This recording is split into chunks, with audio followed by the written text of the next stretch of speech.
You are listening to the 90 Days Later podcast with Anna Charles, episode 151. Welcome to the 90 Days Later podcast, where I show you how life with less alcohol is more fun than you think. I work with high achievers who struggle to drink a glass of wine without it turning into 2 bottles. I'm the one they call when they want to take it or leave it. So if you want to change your relationship with alcohol that doesn't involve counting days sober, you're in the right place.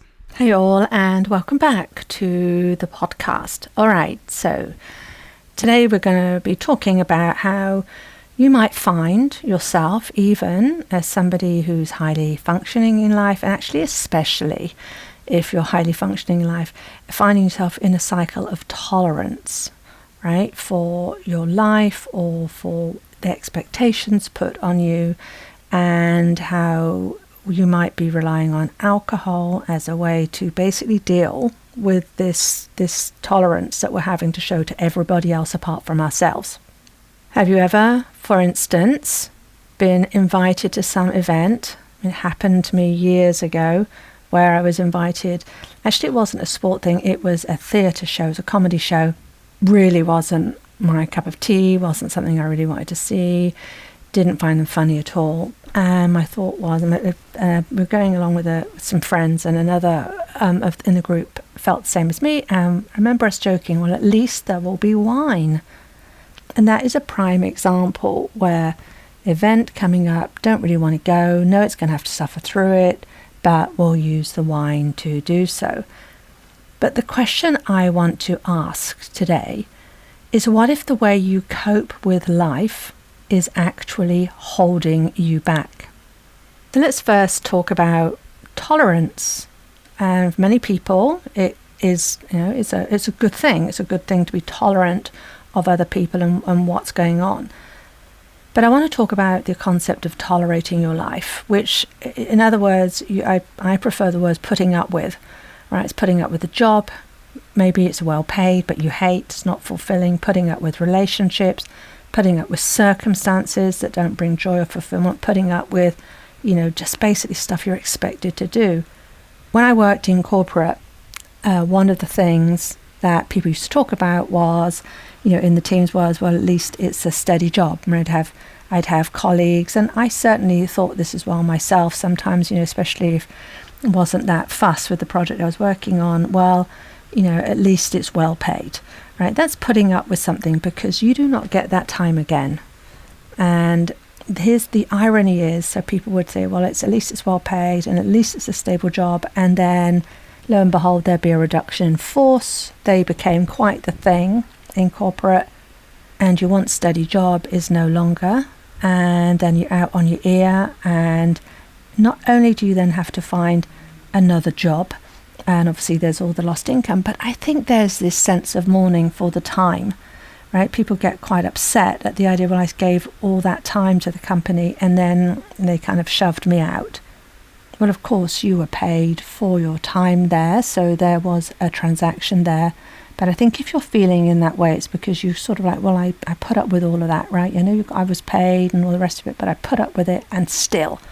And when we're in this scenario where, we are tolerating, we're finding it difficult, and maybe we either know that this isn't really the life that we want, or maybe we kind of pretend that it is, even though it isn't what we want. This is when we might turn to alcohol to numb that discomfort, right? We recognize it's going on and have a drink, and then we don't think about it so much. Because here's the thing, there's not only the putting up with a situation or a person or whatever it is, a job, a relationship, anything really. There's not only that, but then there's when we see what we're doing, right? We see us tolerating. We don't like the fact that we're doing this, and yet still we keep on doing the thing. And that makes us feel worse, because then we're judging ourselves for not doing what we think we should be. So really, the couple of drinks in the evening become nothing more than a band-aid or a plaster, as we say in the UK, for deeper issues, right? It basically creates a temporary escape, and that temporary escape leads to more problems. I mean, it's in the words, right? Temporary. So there's firstly sort of this recognition, identification of what tolerating means. And then we have this illusion, this illusion of improving the situation, right? This is where, when we have a drink, we do have a fleeting sense of happiness or of relaxation. And in fact, 20 minutes after, up to 20 minutes after having that drink, your blood alcohol level rises. This is what creates that sort of sense of euphoria. Now, we never actually get any more than that. It starts to drop, and as it starts to drop, then our brain is going to want more, because it's that drop that makes us feel a bit meh, and we want a little bit more. But we get that buzzy feeling, right? And it's temporary. I mean, it's even measured in minutes. And that's why alcohol is a depressant, that when that drops, when that blood alcohol level drops, we actually feel worse than before. And then because of that, because we don't like how we're feeling, our brain says, well, remember that solution. The solution is to have another one.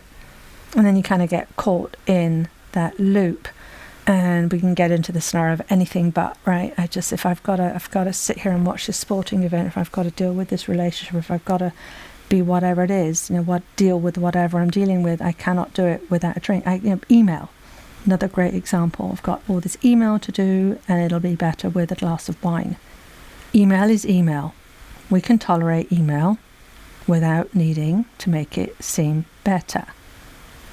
So as we talk about this illusion of having improvement, or having a drink to improve our situation, I want you to think about the difference between there's having a good time and having a drink, right? There's the and versus there's having a drink to have a good time. These are two very, very different concepts. Or you could say we're having a drink to tolerate what isn't a good time, to try and turn it into a good one. We're using something outside of ourselves, a glass of wine, to make a situation seem better than it is. And I want you to think about this. So there's the moment, there's the point in the moment where you're doing this, right? We're saying, I need a drink. It's invariably, if you're saying, I need a drink, that's in response to something that's happening around you. And then I want you to think about not only that moment, but the next day. This is when we say, why did I go through all of that, right? We often feel worse. We can see that we were doing an escape, and yet we're back into that again the next evening. Toleration also shows up, or this desire, this sensation that we're tolerating shows up when it comes into the murky world of other people's opinions and the weight of social pressure, right? This shows up so often with drinking. We speak about it all the time on the podcast. But here, this spin I want to have this week is the idea there's an expectation, there's kind of like it creates a fear of judgment, right, which leads us to conform. So it's not so much, it is toleration, but it's sort of conforming to what others are doing, conforming to their opinion of us, conforming to who we were, conforming to what we think is expected, even if that means tolerating dissatisfaction. I want you to think about scenarios where you might feel pressured to drink. No, it's not going to be an open arm wrestle, but the number of people I speak with who are working with clients, for instance, and I see this a lot, right? We'd have these huge events. We go to Las Vegas, always Las Vegas. I love Las Vegas, by the way. But invariably, there would be an event. I do remember the sales director being arrested one year, and one of our indirect sales managers punching one of our third-party reseller partners. I can laugh about it now. It was no laughing matter, and that was all fueled by the old alcohol. But I want you to think about those scenarios, maybe where it's not quite that extreme, where, as I talk about, that there was kind of this unwritten rule that you couldn't leave the bar before the client. So then, you're dealing with this situation, everyone around you's boozing, and maybe you're saying, actually, I really actually did want to drink, but we're using it as a way to tolerate the fact that you've got to stay up. You have to stay up until 2 a.m. or 3 a.m. because you can't leave before the customer, right? That's tolerating a situation you don't want. I was speaking with somebody the other day about, they were going on a big work lunch and been working with me for a bit and starting to feel more confident, but still was a little bit antsy about other people's expectations. She had decided she wanted to drink water. That was the plan. She was solid on that, but she did tell me she was relieved when she got to the event that actually there was somebody else there who had requested a jug of water first. Right, so she was able to kind of hide under the radar a little bit there. So I want you to think about these things. If you're not willing to do that, you then are forced with tolerating a scenario that you don't want to be in. But really why it's really worth looking at this idea of, are you tolerating life, is the vicious cycle it gets into, right? Where you're tolerating your life, then you're drinking to escape, then you're feeling worse because of that, and then you need more alcohol because you're looking outside of yourself. And this then goes on and on and on. And we don't see a way out of our life. We see our life as fixed because that's what we have. And as long as we're thinking that, what we then try to do is we try to adjust the amount we're drinking, right? That's the piece that we try to fix. We try to reduce our drinking. But if we are not attacking the reason why we're drinking, right, which is the fact that we're tolerating our life, we are really never going to get a permanent solution to that. And that's why you have successfully, for at least a while, cut back on your drinking, but then you find that you are eating a lot of carbs, or you're doing something else, or eating a lot of sugar. That's another very common one. And that's because we've got some habit swapping going on, right? You still have the life underneath that you are, to some extent, dissatisfied with. You're still tolerating that, and you have removed alcohol, so now you need something else. Your brain is saying it needs something else in order to feel better, right? Again, as the band-aid to your life. But really, I want you to think about this, that there is never going to be enough alcohol, there's never going to be enough sugar, never going to be enough carbs to do this. The solution is to create a different life. The solution is to create maybe a more exciting life, or at least a life you want, whatever that means for you, rather than having to fix your life with alcohol, with something outside of you. Now, when I talk about this, you do not have to want to do something wild and marvelous or exotic like climb Mount Everest, ditch your job, move country, none of that. Maybe you are, you're very happy living where you live, and that's what you want to carry on doing. But I want you to see what are the elements where it really is you are tolerating, even to some small degree. Maybe you have a mother-in-law who pops around all the time, and you don't want to say anything to her because you don't want to offend her.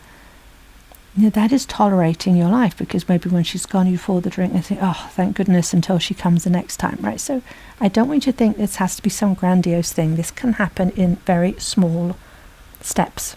How do you do this? Well, I want you to start reimagining your life. And I would encourage you to reimagine your life without alcohol in it at all. Now, you know me, I'm judgment-free. Whatever relationship you want with alcohol is up to you, whether you want to carry on drinking, drink less in one sitting, however it looks. But just for giggles, and just to sort of create the breadth of this exercise, I want you to consider and imagine your life without alcohol. What could be possible if you stopped drinking?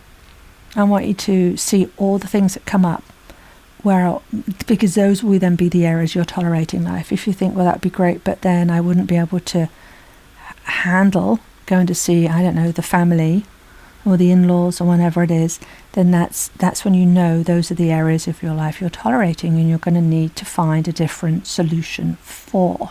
Because when we remove the alcohol, we see the problem, and then we still have a solution to require. Now, a great place to start is to sort of just imagine that those things are all resolved, right? You have found a way, whatever that is, even if you don't know what it is right now, to handle dinner, Sunday lunch maybe with the in-laws. Let's say you've found a way to look at your job in a different way, or maybe you've mustered the courage to change your job. Whatever it is, whatever those areas are where you're putting up with, and you're feeling bad because you're putting up with, just imagine that they were resolved. Then where would alcohol sit? Where would you be saying you need a drink? Likely not. So this is powerful.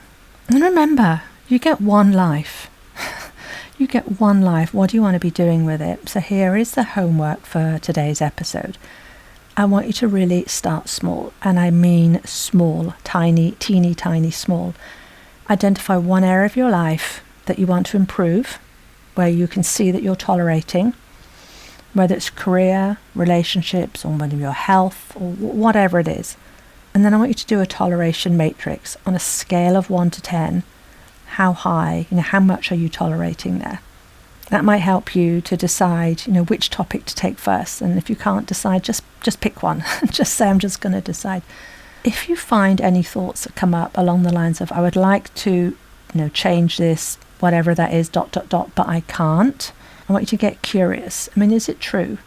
If you're in a job that you hate and dread and you need it for the money, think about how that feels. Right? No wonder you want to escape your life. I want you to imagine you could get a job you love, maybe a job that pays as much or more. Right? And then what would you do? Would you be willing to still stay where you are tolerating, or would you be willing to do the work to change that? Then maybe make it a little harder. Maybe you could find a job that you love, but it doesn't pay so well. But think about this. What will you be gaining even in that scenario? Right? If you're not then spending every night drinking because you have the dread, or maybe drinking on the Sunday because you have the dread, how else is that going to change the rest of your life?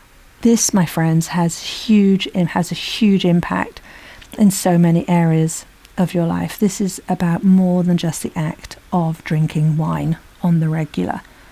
Really, when we stop putting up with things, when we stop tolerating, when we start to, yes, I'm going to say, feel empowered, then we don't see the need to have this other substance to buoy us up and make us feel better, because we're doing that all by ourselves. You have the power to change your circumstances. Yes, whether that means a relationship you're in, a house you're living in, a town you're living in, a job you have, it's all up for change, truly up for change. You don't have to take action on all of them. You don't have to take action on any of it. But then that's a decision. I want you to see that it becomes a decision. And if you're deciding to tolerate your life, then there will be consequences that come from that. Just as if you decide to stop tolerating your life, there will be consequences from that. And then you have to ask yourself, which do you want? And I'll leave you with this. Wherever you are tolerating your life and then you're using alcohol to get through it, you are never actually changing anything that is happening. You are just changing your perspective on it. If an event is boring, if you're going to a sports game is boring, it's going to be boring whether there's alcohol or not, right? The overall event hasn't changed. You just think it's better than it is. But when you can see that and start taking action from that place, and you stop tolerating, you stop putting up with things, you will start to see yourself in a whole new light. You will start to see that you have got the power to make the decisions, that you can improve things, and that you really do not need the alcohol to have a good time, or you don't need it to tolerate your life, because you're creating one that you actually want. If you want help with this, if this has jived you up, that you just realize, oh my gosh, I am tolerating all over the place and I don't want to do that anymore, I can help. Go to 90dayslater.co and book yourself a free discovery call with me, right? I'm going to go through where you are and where you want to be. And then what we're going to do is we're going to build that perspective that you can change. And we're going to create the belief in you that you can create that life, because when you start doing that and start taking action from that place, the desire and the feeling of need for alcohol will evaporate. Right, that's it for this week. I will see you next time. If you like what you're learning in the podcast and you want to take the work further and achieve total freedom around alcohol, let's talk. I help my clients stop reaching for that first glass of wine the moment 6 p.m. rolls around, and they don't miss out on life. Email me for more information on anna@90dayslater.co. And if you did enjoy the show, I'd really appreciate if you'd leave a rating and review to help others find the 90 Days Later podcast.